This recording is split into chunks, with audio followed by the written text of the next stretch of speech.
So hello welcome back to my channel. तो आज की इस वीडियो में है ना आप लोगों से एक बहुत इंपॉर्टेंट चीज शेयर करने वाला हूँ जो बहुत सारे स्टूडेंट्स के साथ हो रही होगी, और मेरे को ये चाहिए कि आप कोई भी ये चीज की मिस्टेक ना करो, वरना आप लोगों को जॉब नहीं मिलेगी। हाँ, आप लोगों ने सही सुना है कि आप लोगों को जॉब नहीं मिलेगी अगर आप लोगों ने ये मिस्टेक की। तो मिस्टेक क्या है उसके बारे में बात करते हैं हम। देखो, हमारी एक वीजा की अपॉइंटमेंट होती है, ओके। तो कई सारे स्टूडेंट्स क्या करते हैं पता है, वो एडवांस में ही वीजा की अपॉइंटमेंट बुक कर लेते थे और यूनिवर्सिटी की एडमिशन आए बगैर। बट उनकी कुछ डिजायर्ड यूनिवर्सिटी होती थी जिसका अभी एडमिशन हाई या ना कुछ नहीं आया है, बट उसके पास जो ऑप्शन था, फॉर एग्जांपल एक बंदे को टीयू ड्रेसडेन में पढ़ना था, उसने अप्लाई टीयू बर्लिन में भी किया, टीयू ड्रेसडेन में भी किया, बट टीयू बर्लिन का एडमिशन लेटर आ गया और उसकी वीजा की अपॉइंटमेंट भी नजदीक आ गई। बट टीयू ड्रेसडेन का एडमिशन आया या नहीं आया उसको अभी पता ही नहीं है। तो वो बंदा वो सोच के जस्ट वीजा की अपॉइंटमेंट मिस ना हो, वो टीयू बर्लिन का ऑफर लेटर लेके वीजा के लिए अप्लाई कर देता है। सोचता है कि जैसे ही टीयू ड्रेसडेन का एडमिशन आ जाएगा मैं वहां पे जाके पढ़ाई करना स्टार्ट कर दूंगा और टीयू बर्लिन में से कैंसिल कर दूंगा कोर्स। अभी जो वीजा आएगा ना उसमें ऐसा होगा कि बर्लिन की यूनिवर्सिटी है ना, उसका नाम लिखा होगा, उसकी वहां पे जो वीजा आता है ना उसके साथ एक ग्रीन शीट आती है, उसमें ऐसा लिखा होगा कि आप कहाँ पे एडमिटेड हो, आप कितना काम कर सकते हो एक साल में, और यूनिवर्सिटी का नाम लिखा होगा। तो उसको बोलते हैं वर्क परमिट। तो अभी होता क्या है, तो बंदा टीयू बर्लिन का वीजा लेके आ गया यहाँ पे। तो अभी हुआ क्या कि वीजा आने के बाद उसको टीयू ड्रेसडेन का ऑफर लेटर आ गया। तो बंदा खुश हो गया कि भाई मेरे को जो जिस यूनिवर्सिटी में एडमिशन चाहिए था वो मिल गया मेरे को। देन अभी वो ये सोच रहा होगा कि वो ऑफर लेटर, टीयू ड्रेसडेन का जो ऑफर लेटर है, मैं आ गया, मैं जस्ट सिंपली जाऊंगा टीयू ड्रेसडेन में और वहां पे जाके मैं घर ढूंढूंगा, जॉब ढूंढूंगा और जॉब करने लगूंगा। ये सोच के तो बंदा आ गया यहाँ पे। बट अभी है ना, वो जब जॉब लेने जाएगा ना तब उसको एक वर्क परमिट अपनी सबमिट करनी पड़ेगी और अपना वीजा सबमिट करना पड़ेगा। तो वो बंदा अभी तो है ड्रेसडेन में, तो जब वो अपना वीजा सबमिट करेगा ना वहां पे जॉब वाले, तो बोलेंगे कि हम आपको जॉब नहीं दे सकते। तो बोलेंगे क्यों आप नहीं दे सकते? देन वो लोग बोलेंगे कि आपका जो वीजा है, एडिशनल शीट है आपकी जो वर्क परमिट की, उसमें ऐसा लिखा है कि आप एडमिटेड हो टीयू बर्लिन में और आप अभी पढ़ रहे हो टीयू ड्रेसडेन में, बट आपके वीजा के ऊपर टीयू ड्रेसडेन का नाम नहीं लिखा है, आपके वीजा के ऊपर टीयू बर्लिन का नाम लिखा है। तो आपको नई वर्क परमिट लानी पड़ेगी जिसमें टीयू ड्रेसडेन लिखा हो, नहीं कि टीयू बर्लिन। तो बंदा उसको बोलेगा कि भाई नया वर्क परमिट का वीजा लेके आओ और एंड देन हम आपको जॉब दे सकते हैं, उसके बगैर हम आपको जॉब नहीं दे सकते। अभी उसमें होता क्या है कि वो बंदा सोचेगा कि भाई अभी नया वर्क परमिट ये कहाँ से लाऊं मैं। तो उसको करना क्या है पता है, इस चीज में उसको वेट नहीं करनी है। तो जैसे ही टीयू ड्रेसडेन का ऑफर लेटर आ जाता है ना, वो ड्रेसडेन में आ गया, देन उसको तुरंत ही आउसलैंडर बिहोल्डर से अपॉइंटमेंट लेनी है अपनी रेजिडेंट परमिट अपडेट कराने की। इसका मतलब क्या होता है कि जब आप आए तब टीयू बर्लिन का वीजा लेके आए थे, तो आपके वीजा के ऊपर टीयू बर्लिन का नाम लिखा था। तो अभी ये चीज की प्रॉब्लम आपको कब समझ में आएगी कि जब आप जॉब के लिए अप्लाई करते हो ना, तब वो लोग आपका एनरोलमेंट सर्टिफिकेट भी मांगते हैं। तो अभी आप हो टीयू ड्रेसडेन में, आप रह रहे हो ड्रेसडेन में, आप जब अपने एनरोलमेंट सर्टिफिकेट एंड वीजा की परमिट उनको सेंड करोगे ना, तो उसमें दिखाएगा कि वीजा तो टीयू बर्लिन का है बट एनरोलमेंट सर्टिफिकेट आपने टीयू ड्रेसडेन का सबमिट किया है। तो ये मैच नहीं होगा दोनों चीजें, तो इसलिए आपको जॉब नहीं देंगे। तो आपको ये बोलेंगे कि नई वर्क परमिट लेके आओ जिसमें टीयू ड्रेसडेन का नाम लिखा हो, क्योंकि आपके पास एनरोलमेंट सर्टिफिकेट टीयू ड्रेसडेन का है और आप टीयू ड्रेसडेन में पढ़ रहे हो, इसलिए हम आपको जॉब नहीं दे सकते। तो इसलिए आपको चेंज करवाना पड़ेगा आपका वीजा। अभी उसके लिए आपको करना क्या है, प्रॉब्लम का सोल्यूशन क्या है? तो उसके लिए आपको करना ये है कि आपको जाना है,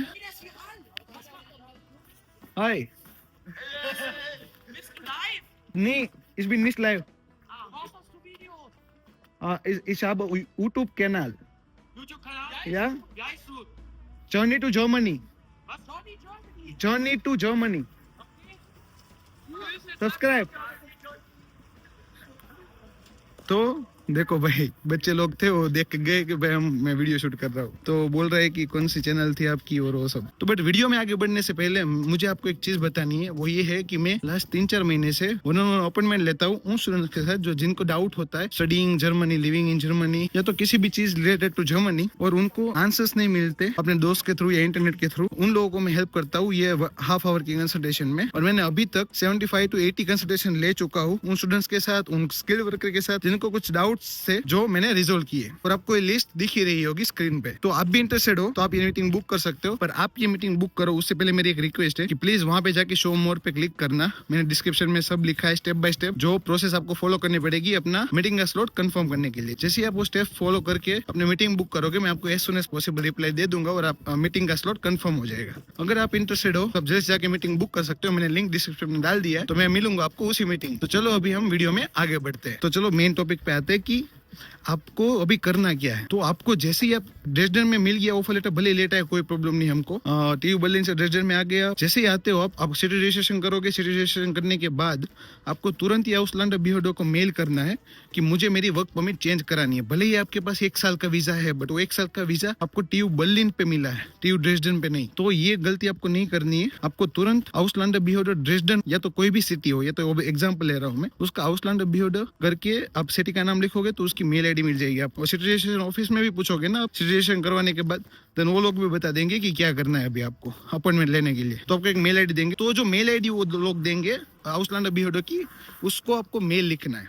तो मेल में क्या लिखोगे कि रिस्पेक्टेड सर और मैडम, मैं स्टूडेंट टू टीयू बर्लिन का, मेरे को एडमिशन मिला था टीयू बर्लिन में, बट अभी मेरे को ऑफर लेटर आ गया टीयू ड्रेसडन में, तो मैं टीयू ड्रेसडन में भी एडमिटेड हूँ, बट मेरी जो वर्क परमिट है उसमें टीयू बर्लिन का नाम लिखा है, तो I want to update my work permit, तो उसके लिए मेरे को अपॉइंटमेंट चाहिए। देन 2-3 दिन या 1 वीक में आपको एक एप्लीकेशन फॉर्म भेजेंगे, उसमें आपको लिखा होगा कि रिन्यूअल ऑफ अपनी वर्क परमिट या तो रेजिडेंट परमिट। तो जैसे ही आप वो फॉर्म फिलअप करोगे, पूरा जो भी डॉक्यूमेंट, जो भी नाम वो सब मांगा है ना, वहाँ पे लिखना है आपको, और आपकी करंट यूनिवर्सिटी का नाम लिख देना है वहाँ पे जो आपको चाहिए वर्क परमिट में। तो वो होगी टीयू ड्रेसडन इस एग्जांपल में। तो आपको जो एप्लीकेशन फॉर्म भेजेंगे उसमें आपको ये सब डिटेल्स फिलअप कर देनी है, और उसमें आपको बोलेंगे कि आपको कौन कौन से डॉक्यूमेंट साथ में अटैच करने पड़ेंगे। तो आपको वो एप्लीकेशन फॉर्म प्लस वो डॉक्यूमेंट जितने भी बोले हैं उन लोगों ने, वो फिल करके आपको उनको भेज देना है। देन वो लोग आपको अपॉइंटमेंट देंगे नेक्स्ट रिसीव करने के लिए नई वर्क परमिट, और रेजिडेंट परमिट का कार्ड ही दे देंगे आपको। मे भी अगर आप उस तुरंत ही करोगे ना, तो क्योंकि आपके पास पूरे के पूरा ब्लॉक अकाउंट होगा,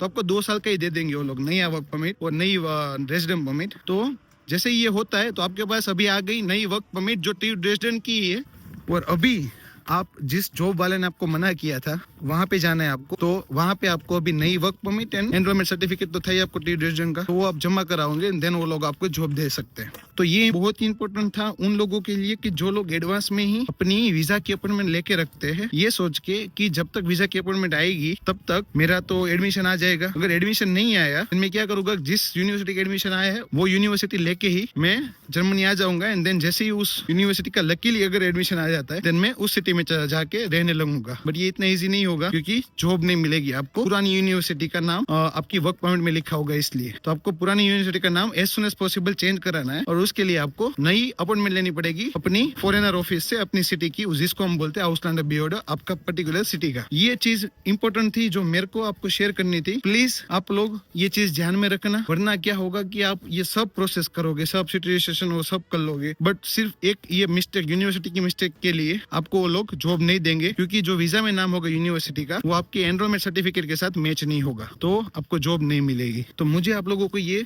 वीडियो बना के बताना था कि भाई लोग आप कभी ये मिस्टेक मत करना, और अगर आप ऐसी सिचुएशन में हो तो आपको क्या करना चाहिए।